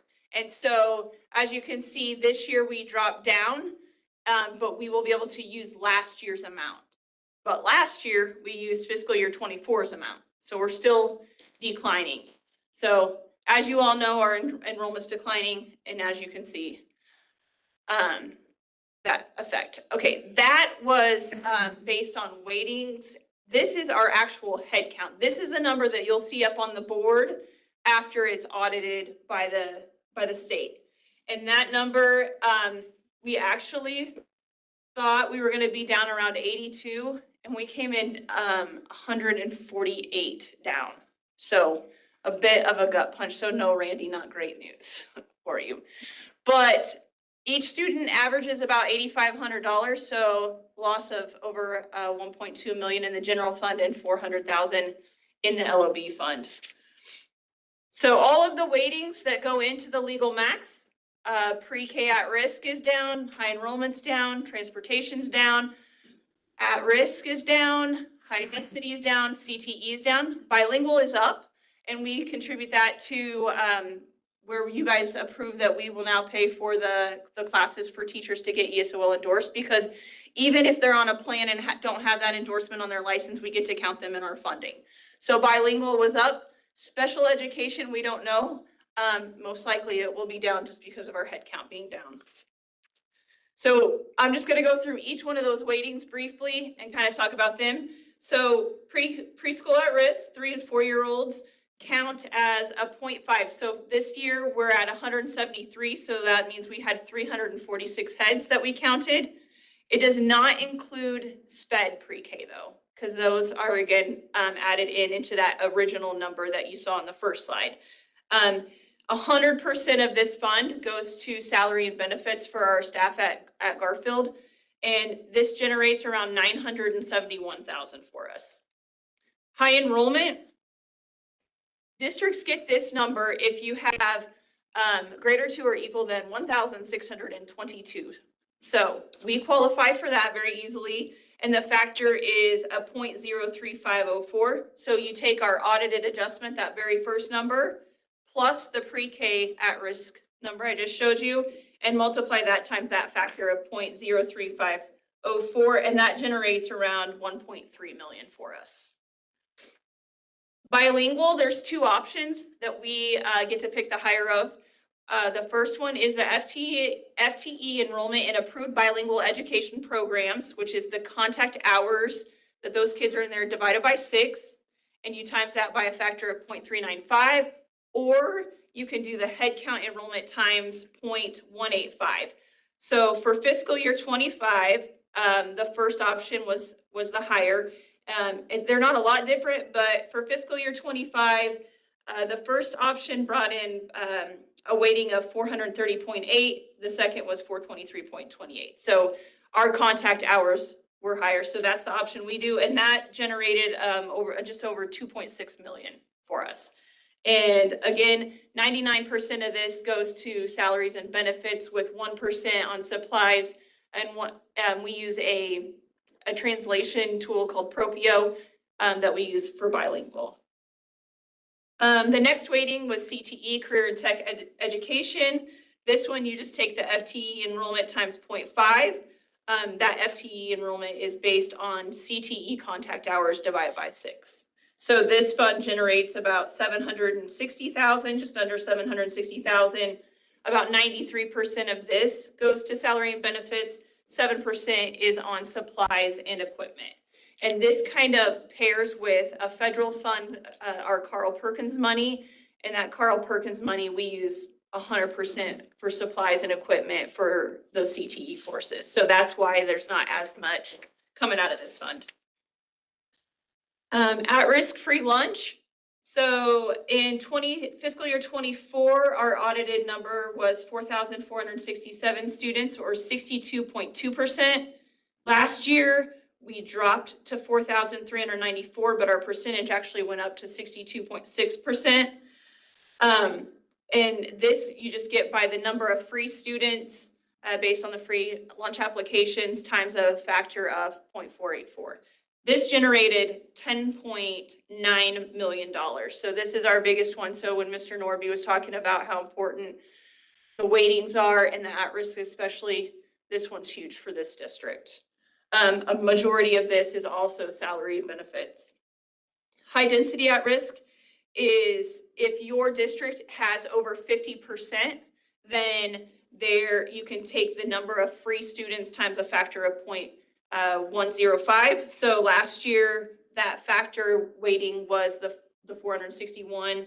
This year, we're estimating around 4,033, which equates to that 423 mark, which will generate another 2.37 million for at-risk funding. Last year, our total spend in all at-risk was 19.8 million. So these two together is like 13.3. So we way overspend at risk and supplement it with general fund money that's left over. Transportation is a very interesting formula to get. We generate about 1.5 million, and you take the square footage of the district and get your density. So we have 928 square miles, and you divide that by the number of students transported. So we had roughly around 1,293. So that gives you a factor. And then you go to a per capita allowance table, which is just this massive table. And that gives you how many dollars you get. So you take the students times the per capita divided by the current year base, divided by the fiscal year 19 base, and then all that divided by current year base. So it's a very complex formula, but gives us about 1.5 million. Special education, this number's backed into, and we don't know it till the very end of the year. So there's one big pot of funds, and it's divided out by all districts based on the number of teachers, special education teachers you have. So this fund has nothing to do with how many students, it's about our staffing. This year, we're up about 4 special education teachers, but we're still probably most likely gonna go down, but generated around just under 6.5 million is what we're projecting. Virtual is one that is just a set dollar amount, so that's why it's not included in that initial number. So we get $5,600 per kid. And this fund, we always generate more than we spend. So we always bring in well over the amount that we spend on our teachers. And I think there's 3 teachers over there now, and then any equipment that they need. And so we just use the leftover funds to help with at-risk funding as well. So putting it all together, starting with that adjusted enrollment number, which is actually last year's, adding in all of those weightings that I just talked about, and then adding in the dollar amount for virtual. You can see that for general fund, over last year, we're looking at $80,000 more, and LOB, we're looking at $62,000 more than last year, which is great that it's going up, but it's depressing when we were projecting a $1.6 million increase. So the state puts out, and that's based on if we would have stayed flat and everything. That's kind of what the state gives us in the spring the prior year, based on the increase of base by $237 per student or per weighting. So that's where we should have been had we stayed flat, would have been 1.6 million. So instead of that, we're at 142,000. Some other losses that aren't included in that, the Safe and Secure Schools grant that we received the last couple of years, that's gone away. Mentor stipends are being cut. Professional development's not funded. And then our national board certifications that we turn around and give to those teachers is also not going to be funded by the state. This chart is really hard to read, but you can get the gist of it. Garden City is the very bottom of each group. So this line, this line, this line. And this is expenses per pupil for all funds. So this includes capital outlay, everything. So last year, Garden City was the lowest. I compared us to Dodge City, Holcomb, Liberal, Hayes, and Salina. Last year per pupil, the district came in at $15,669. Salina's the highest at $23,402. Dodge City is $17,355. Holcomb, $16,865. Liberal was $18,174, and Hayes $20,640. So you can tell that it fluctuates, but we are usually always one of the lower 2 on expenses per pupil with all funds. I did a calculation where I took out capital outlay and bonded interest, and then all of the 700 object lines, which is like all equipment, vehicles, things like that. And it took it down to $13,982 that we spend per student. This is expenses per pupil for only SPED. So it's just Garden City. I just wanted to show the increasing expenses it costs for SPED students. We actually decreased in students, but our expenses per student went up.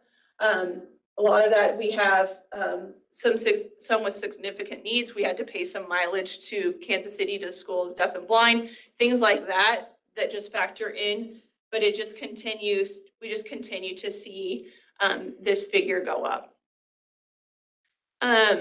This is cash balances for all funds. So 71% of unencumbered cash at the end of fiscal year 25 was either capital outlay, bond and interest, contingency reserve, or health reserves. Capital outlay has intentionally been built with the with the intent of not having to go to the taxpayers for an addition to KH. And a cushion has also been built in the textbook fund so that, because we know that we have a big ELL adoption coming up. And then last year, I also stuck quite a bit of money, upwards of $1 million into the bilingual fund to prepare for the elimination of federal funds when we weren't sure if we were going to get federal funds to pay for like our migrant and things like that. So I put excess into bilingual. So that kind of caused our cash balances to increase pretty significantly the last couple of years, mainly for the KH edition. This is just capital outlay, and like I said, half of all of our interest on investments, I usually transfer, well, I have the last 2 years I've been in the position, I've transferred half the interest. The rest is from state aid, we get 62%, and then the rest from our local taxpayers. Last year, that all added up to about $7.5 million. What we budget to come out of there is usually $6 million on the long range facilities plan, and then $150,000 on copiers, $200,000 for vehicles, whether it's plant facilities or transportation, and then buses around $475,000. Technology is a hit at $930,000 a year. And then just other things that I take out of here are dealing with school safety, so the summer maintenance crew that we hire to catch up on projects. We give an allotment to Horace Good, KH, and the high school, elementary playgrounds, band instruments, things of that nature. Health reserves is another one that we unfortunately saw decrease at our up rate, and now we're working on coming back up. Our auditors like where this is at. Like, I think we're at a good spot right now in our health reserves. Being self-insured, we just have to make sure that we have enough cushion in there for high expenditures there. I just want to finish tying into the health reserves into the grow well utilization. So we've used 1,009, or we've had 1,009 total visits with grow well so far. And I'm sorry, but I got to grab my other paper to give you just some more information on what we're seeing so far. So yeah, 1,009 visits. So what I did is I took, again, sorry, this is little. I took each category and I figured like what we would have spent had 240 new had those patients gone to a primary care provider. I used an average of 120 for a visit. And then I did the same thing like with the lab work. About $50 a visit plus the cost of the labs, and just kind of calculated that. And I came up that we saved just under $144,000 in this first implementation period. What we've paid to grow well so far is $124,000. So I was shocked. Like I just knew we were going to save money, but I did not think it was going to be this fast. So this is your good news, Randy. We're saving money here. And they've been really great to work with our employees. Anytime I have a concern and I call them, they're very quick to respond to the problem. So I do think that it's a little bit inflated right now because we did such a push getting people established. School physicals at the beginning of the year. But I hope, the hope is to continue to promote this. And I think the more our employees realize that this is going to in turn save them money, they're not going to have premiums increased and we won't have to put money into fringe, we can put it into salaries. I just think it's a win-win for all of us. So that is all I had. If you have any questions or comments for me. Thank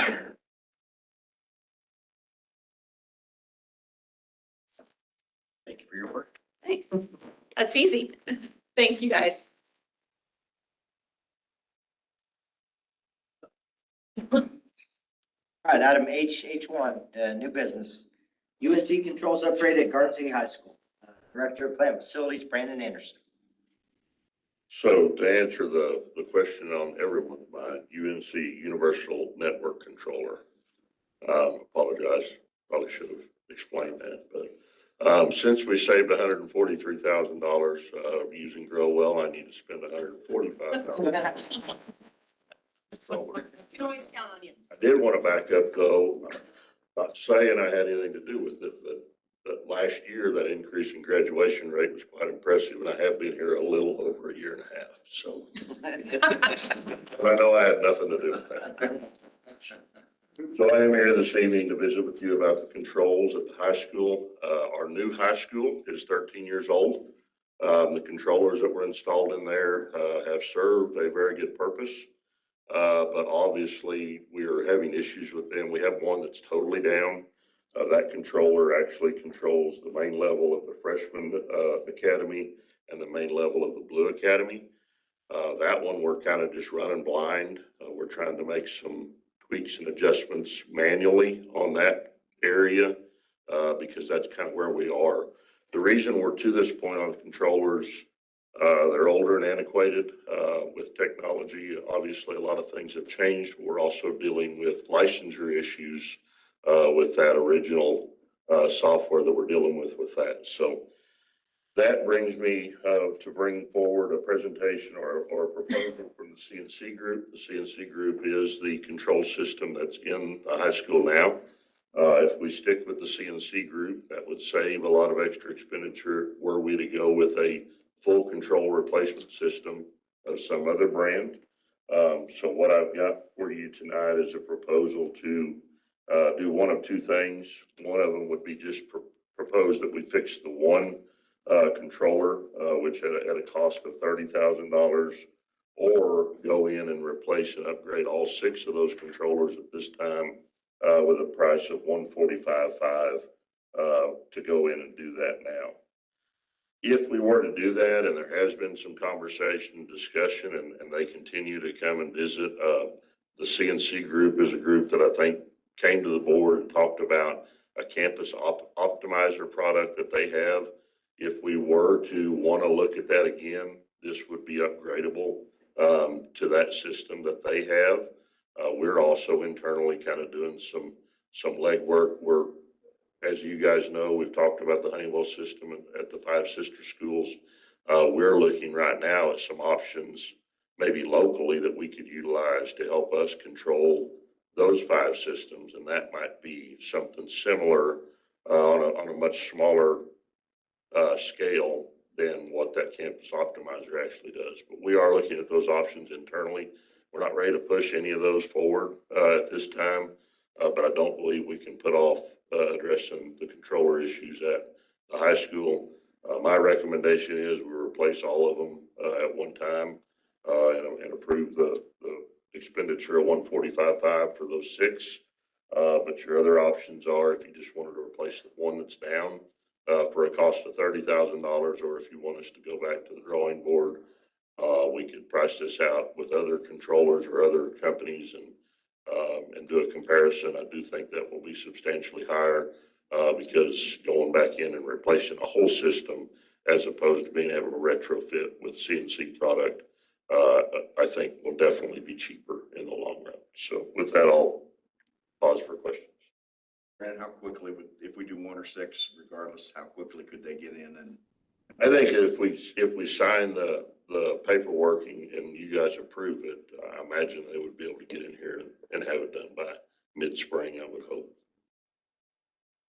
so you say it's the freshman? That's assuming I mean, I need to visit with them and find out what kind of logistics we would have to deal with. If we, worst case scenario, we'd put it off till summer. But The freshman academy is one that. the main level of the freshman academy and the main level of the blue academy. So is it comfortable? Is it the temperature in there? Or is it? Yes. Okay. You're just having to. We don't have any way of looking at it, so yes. Maybe not so much. Well, some of those emails say differently, but what I can tell on our. Okay. I'm fine where you sit. Do you expect a similar life expectancy of these controllers?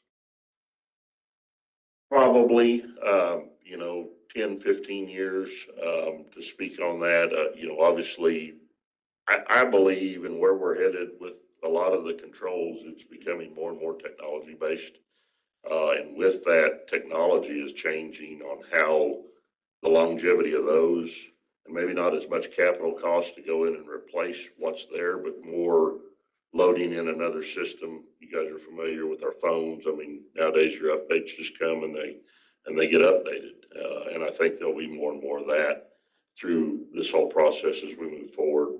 Hopefully it will be cheaper in the long run, but I don't know how that affects the actual longevity of this system.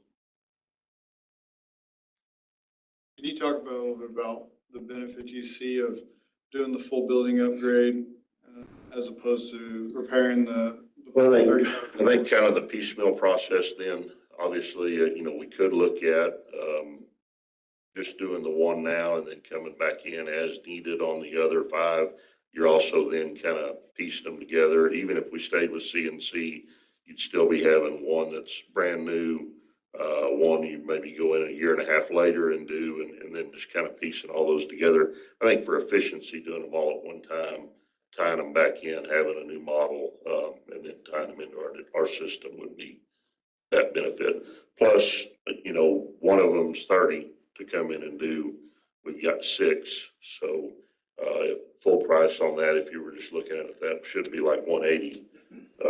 And I know that's maybe not as simplistic as it truly is, but, I think we get a little bit of a discount if we do them all at one time. If we, eventually 15 years old, I think you said a lot of part of that building is packaged rooftop units. We're probably within 5 or so years of having to start replacing some equipment.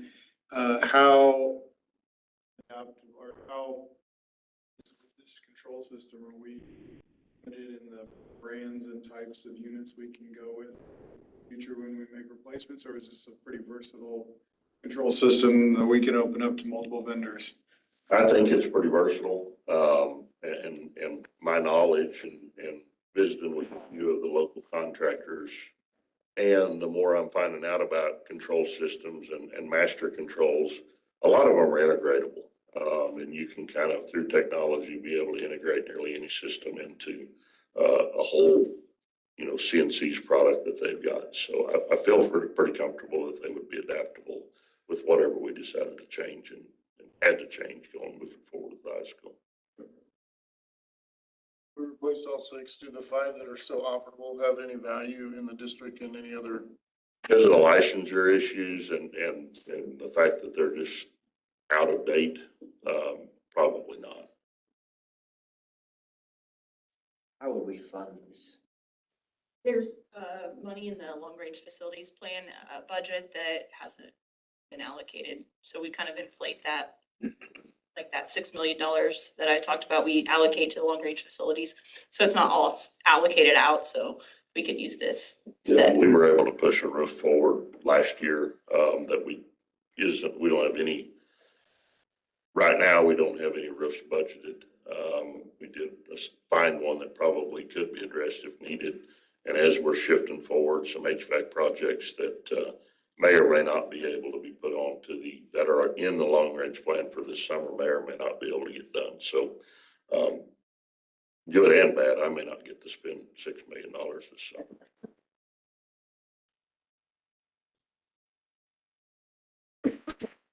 Is this a first read or are you needing this? No, I think I'm good with you guys approving this the next meeting. Happy to address any questions that you I have. understand that we don't have another meeting until December. Oh, we did talk about We that. talked about this. No, yeah, I was thinking you had one. Yeah, we don't have another one until December 12th, I think it is, or because Thanksgiving break, we won't have a second meeting. If the board would consider it, yes, we'd like approval today. What do you have in within our capital outlay planning, major HVAC? Excuse me, coming up budget in the next 5 years? Not at the high school. No.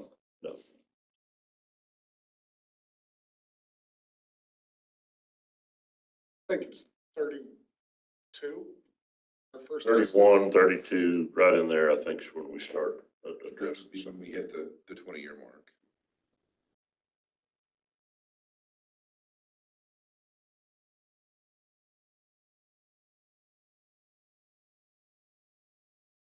there any other questions? Motion, Mr. President, to approve the proposal to replace all 6 controller units at the high school at a cost of $145,500. I'll second that. It's been moved and seconded. Is there any further discussion? Those in favor, raise your hand. Opposed, same sign. Motion carries.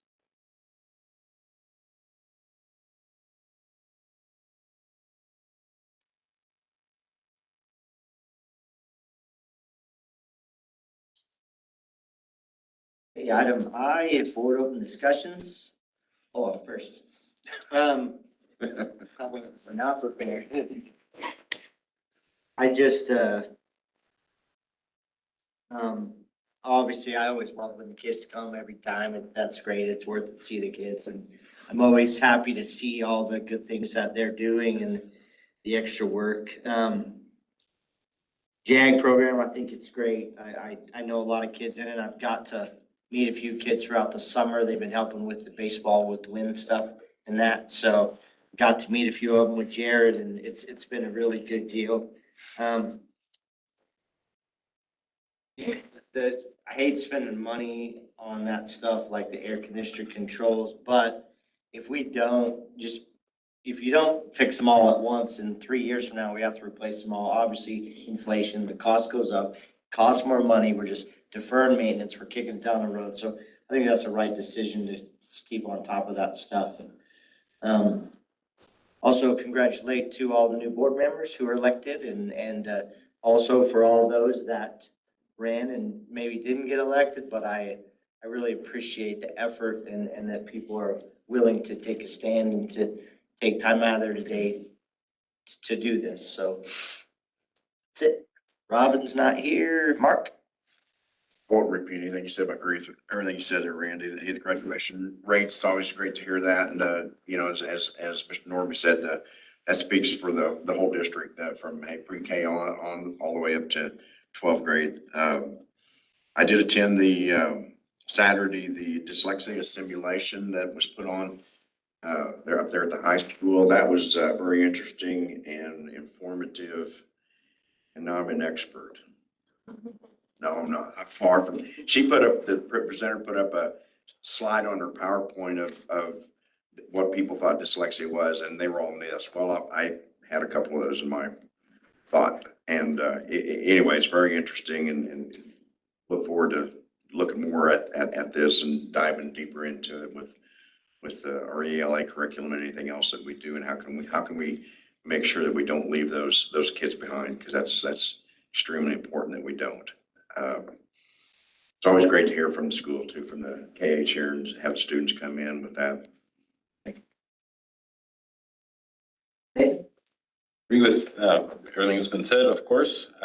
Definitely appreciate the JAG program. With my student in there, I got to attend the induction ceremony. It was a good, fun experience for them to see those kids kind of participate with and take the step to grow up a little bit. And so it's fun to watch that.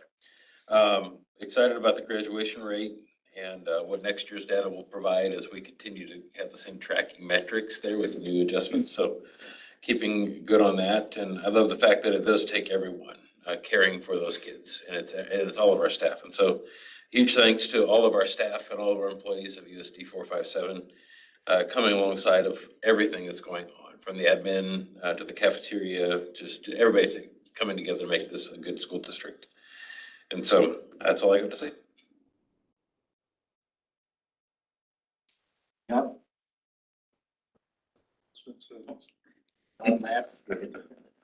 Vicky? There are two at the end, so. Same for me. Josh? Say something.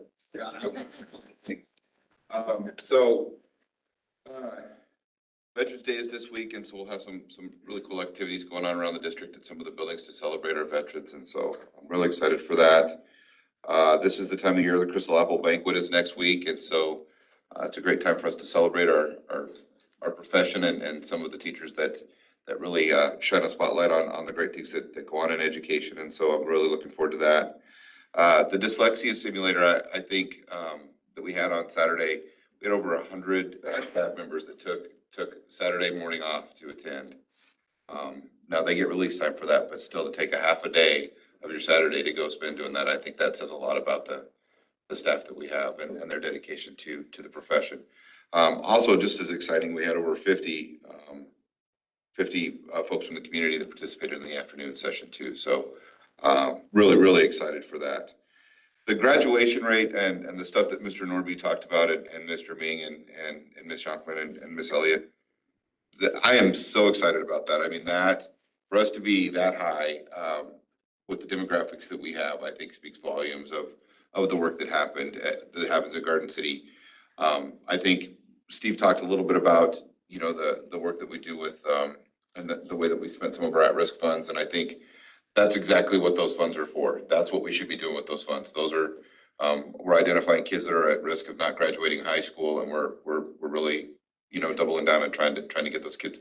Some of those kids, we're not getting them to go across the stage. We're dragging them, pulling them across the stage, but we're getting them across the stage. And I think that is just awesome and really excited.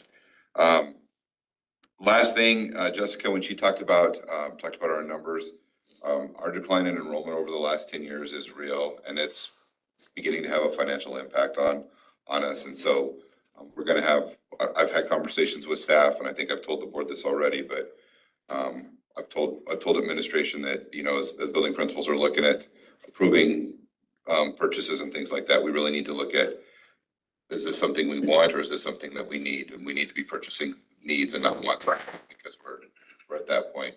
But there's only so much money that we can save by purchases. I mean, when we have our you know, the district is over 85-90% of our funds are spent on people.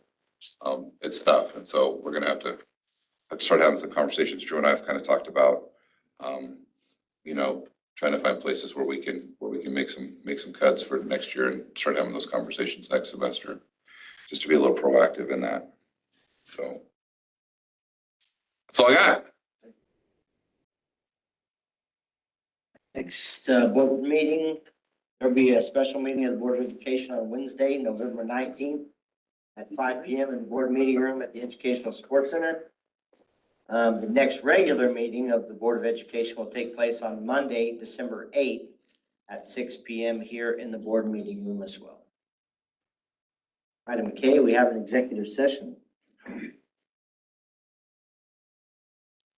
5 minutes. 10 minutes, yeah. Let's just do 10. Okay. Mr. President, move we go into executive session for 10 minutes to discuss contractual obligations pursuant to the non-elected personnel exception under COMA beginning at 8:07. And the open meeting will resume at 8:17. I'd like to invite Joshua Guyman to join us in executive session. Second is any discussion? Favor, raise your hand. Motion carries.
Okay, we'll call the meeting back to order.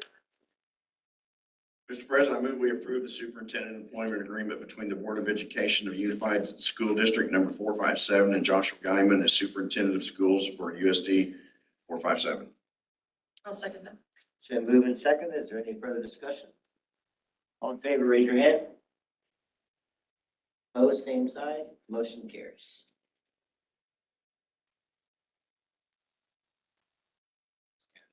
Okay, we will move for adjournment. Make a motion to adjourn. Any discussion? All in favor, raise your hand. Motion carries. We're adjourned.